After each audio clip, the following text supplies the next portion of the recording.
दोस्तों, आज हम आपको ले चलने वाले हैं एक ऐसी जगह जो दुनिया की सबसे खतरनाक और पावरफुल जगहों में से एक है। एक ऑफशोर ऑयल प्लेटफॉर्म, जहां से निकलता है वो काला सोना जो पूरी दुनिया की इकोनॉमी चलाता है। सोचो एक पल के लिए, आपकी गाड़ी का पेट्रोल, आपके घर की गैस, आपके मोबाइल का प्लास्टिक, सब कुछ शुरू होता है यहाँ से। लेकिन क्या आपने कभी सोचा है कि ये तेल जमीन के नीचे से निकल के आपके हाथ तक कैसे पहुँचता है? वो प्रोसेस इतना कॉम्प्लेक्स है, इतना डेंजरस है और इतना अमेजिंग है कि देखकर आपकी आंखें खुली की खुली रह जाएंगी। आज की इस वीडियो में हम स्टेप बाय स्टेप देखेंगे कि एक ऑफशोर प्लेटफॉर्म पे क्रूड ऑयल कैसे एक्सट्रैक्ट होता है, कैसे स्टोर होता है और कैसे एक जायंट टैंकर शिप में लोड होता है। ये प्रोसेस एक इंजीनियरिंग का मास्टरपीस है, जिसमें हजारों वर्कर्स, माइल्स लंबी पाइपलाइंस और बिलियंस का इक्विपमेंट काम करता है। तो अगर आपको इंजीनियरिंग पसंद है, टेक्नोलॉजी अच्छी लगती है या बस आप कुछ नया सीखना चाहते हैं, तो यह वीडियो आपके लिए ही बनी है। चैनल को सब्सक्राइब जरूर करें, क्योंकि ऐसी रेयर वीडियोस सिर्फ यहाँ मिलती हैं। चलते हैं, शुरू करते हैं इस इनक्रेडिबल जर्नी को, सीबेड के अंदर से लेकर टैंकर शिप के टैंक तक। सबसे पहले समझते हैं कि यह ऑफशोर प्लेटफॉर्म होता क्या है और यह समुंदर के बीच में क्यों होता है, जमीन पर क्यों नहीं। दोस्तों, क्रूड ऑयल सिर्फ जमीन पर नहीं होता। दुनिया का एक बड़ा हिस्सा तेल समुंदर की गहरी तह के नीचे यानी सी बेड के अंदर छुपी हुई रॉक्स में होता है। वहां तक पहुंचने के लिए इंजीनियर्स ने बनाया एक ऐसा मेगा स्ट्रक्चर जो समुंदर के ऊपर खड़ा रहता है, जिसे कहते हैं ऑफशोर ऑयल प्लेटफॉर्म या ऑयल रिग। ये प्लेटफॉर्म्स 3 प्रकार के होते हैं। पहला फिक्स्ड प्लेटफॉर्म, जो सीधा सी बेड में गाड़ दिया जाता है। दूसरा फ्लोटिंग प्लेटफॉर्म, जो पानी पे तैरता है मगर एंकर्स से टिका होता है। और तीसरा FPSO यानी floating production storage and offloading vessel, जो एक फ्लोटिंग फैक्ट्री की तरह काम करता है। इनकी हाइट 300 से 600 फीट तक होती है, मतलब यह कुतुब मीनार से भी ऊंचा होता है। एक बड़े प्लेटफॉर्म पे 200 से 500 वर्कर्स रहते हैं, जो 24 घंटे 7 दिन काम करते हैं। इनके पास hospital, helipad, gym, dining hall सब कुछ होता है, क्योंकि यह लोग महीनों तक घर नहीं जा सकते। ये प्लेटफॉर्म्स इतने स्ट्रॉन्ग होते हैं कि 30 मीटर ऊंची वेव्स और कैटेगरी 5 तूफान भी इन्हें हिला नहीं सकता। एक ऑफशोर प्लेटफॉर्म बनाने में 5 से 10 बिलियन डॉलर लगते हैं। सोच लो कितना बड़ा इन्वेस्टमेंट है ये। और इसके बावजूद यह एक जरूरी काम करते हैं जो पूरी दुनिया की एनर्जी नीड पूरी करता है। अब आते हैं सबसे एक्साइटिंग पार्ट पे, ड्रिलिंग यानी जमीन के अंदर तेल ढूंढना और उससे ऊपर लाना। ये प्रोसेस शुरू होता है एक स्पेशल मशीन से, जिसे कहते हैं रोटरी ड्रिल। इसका ड्रिल बिट एक तेज डायमंड या टंगस्टन कार्बाइड का बना होता है, जो पत्थर जैसे हार्ड रॉक्स को भी काट सकता है। ड्रिल बिट को घुमाने के लिए ऊपर एक बड़ी मशीनरी लगाई जाती है, जिसे डेरिक कहते हैं। ये वो लंबा टावर होता है जो आपने प्लेटफॉर्म्स की तस्वीर में देखा होगा। ड्रिलिंग करते वक्त एक स्पेशल लिक्विड नीचे भेजा जाता है, जिसे ड्रिलिंग मड कहते हैं।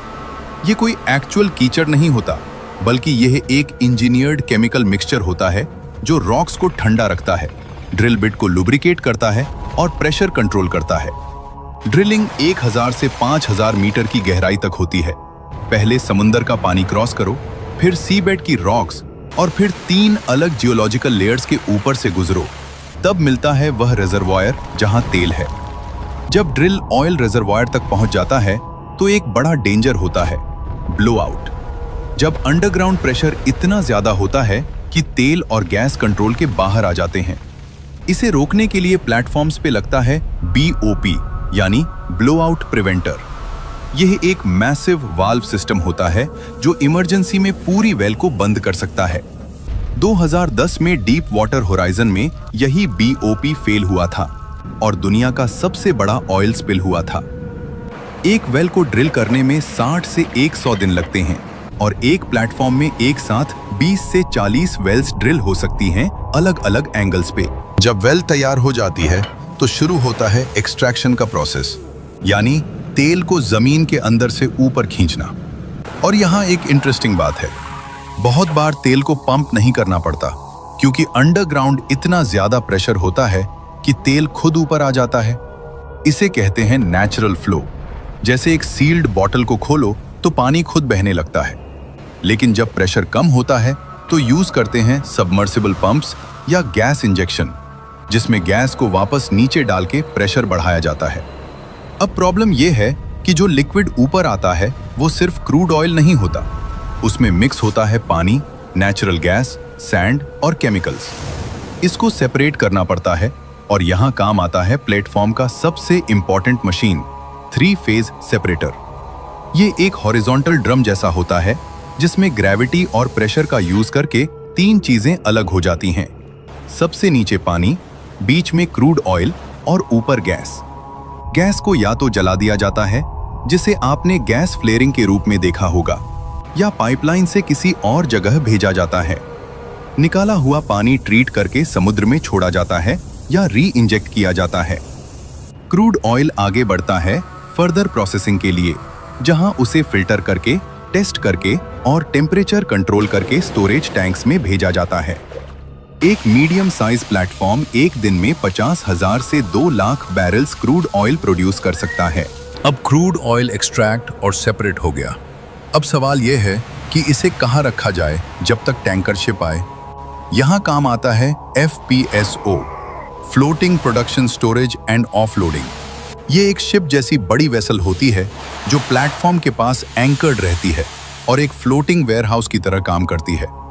इसका साइज होता है 250 से 330 मीटर, यानी 3 फुटबॉल फील्ड्स एक साथ, और स्टोरेज कैपेसिटी होती है 1 मिलियन से 2.5 मिलियन बैरल्स क्रूड ऑयल। अंदर टेम्परेचर कंट्रोल्ड टैंक्स होते हैं, क्योंकि क्रूड ऑयल ठंडा होने पे थिक हो जाता है और पंप करना मुश्किल हो जाता है। हर टैंक पे सेंसर्स लगे होते हैं जो टेम्परेचर, प्रेशर और ऑयल लेवल 24 घंटे मॉनिटर करते रहते हैं, और ये सब डेटा सीधा कंट्रोल रूम में जाता है। एक और इंपॉर्टेंट सिस्टम है कस्टडी ट्रांसफर मीटरिंग, जो एग्जैक्टली मेजर करता है कि कितना ऑयल स्टोर है, क्योंकि एक बैरल भी गलत हुआ तो मिलियंस का नुकसान। अब ऑयल रेडी है, FPSO फुल हो रहा है, अब टाइम आ गया है टैंकर शिप के आने का। दोस्तों, अब वो मोमेंट आ गया है जिसका पूरा प्लेटफॉर्म इंतजार कर रहा था। दूर समुंदर में एक काला साया नजर आता है और धीरे धीरे वो जायंट टैंकर शिप प्लेटफॉर्म की तरफ बढ़ रहा होता है। ये कोई छोटी बोट नहीं, ये होता है VLCC, यानी very large crude carrier. 330 metre लंबा, 60 मीटर चौड़ा, मतलब एक छोटे मोहल्ले जितना बड़ा अकेला जहाज। टैंकर कैप्टन और प्लेटफॉर्म कंट्रोल रूम के बीच कांस्टेंट रेडियो कम्युनिकेशन होती है। स्पीड, डायरेक्शन, विंड, करंट सब कैलकुलेट होता है, क्योंकि एक जरा सी गलती और कैटास्ट्रोफिक एक्सप्लोजन। टैंकर को सही पोजीशन पर लाने के लिए आते हैं स्पेशलाइज्ड मरीन पायलट्स, जो सिर्फ यही एक काम करते हैं पूरी जिंदगी। फिर शुरू होता है मूरिंग।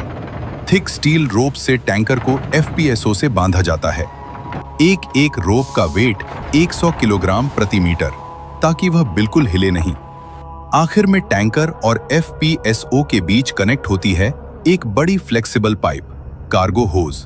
यही वह मेन कनेक्शन है जिससे तेल एक वेसल से दूसरी में जाता है। इस पूरे डॉकिंग में 4 से 6 घंटे लगते हैं, क्योंकि समुंदर पर कोई मिस्टेक सेकंड चांस नहीं देती। अब आ गया है इस पूरी वीडियो का सबसे epic moment, crude oil loading. जब वो काला सोना FPSO के टैंक से निकलता है और टैंकर के अंदर जाता है। कंट्रोल रूम से सिग्नल जाता है और मैसिव पंप्स स्टार्ट होते हैं। 5000 हॉर्स पावर के पंप्स, जो 1 घंटे में 50,000 बैरल्स यानी 80 लाख लीटर्स तेल एक वेसल से दूसरी में डाल देते हैं। पूरी लोडिंग में 24 से 48 घंटे लगते हैं। कोई स्पार्क नहीं, कोई फ्लेम नहीं। डेडिकेटेड ऑयल ट्रांसफर टीम हर मिनट अलर्ट रहती है। जब सारे टैंक्स फुल हो जाते हैं, हर एक लीटर का हिसाब होता है और डॉक्यूमेंट्स साइन होते हैं जो बिलियंस डॉलर्स का ट्रांजैक्शन कंप्लीट करते हैं। फिर मूरिंग लाइंस खुलती हैं और वो जायंट टैंकर धीरे धीरे होराइजन की तरफ बढ़ जाता है, भारी, तेल से लदा, दुनिया की जरूरत लेकर। वो टैंकर अब रिफाइनरी की तरफ जा रहा है, जहां से बनेगा आपका पेट्रोल, डीजल, प्लास्टिक और मेडिसिन्स। तो दोस्तों, अगली बार पेट्रोल पंप पे एक पल रुक के सोचना उन हजारों वर्कर्स के बारे में जो समुंदर के बीच रात दिन काम करते हैं ताकि आपकी दुनिया चलती रहे। अगर आप डेली लाइफ में क्रूड ऑयल से बनी चीजें यूज करते हैं तो कमेंट में लिखें क्रूड ऑयल। अगर वीडियो पसंद आई तो लाइक, शेयर और सब्सक्राइब जरूर करें। मिलते हैं अगली वीडियो में।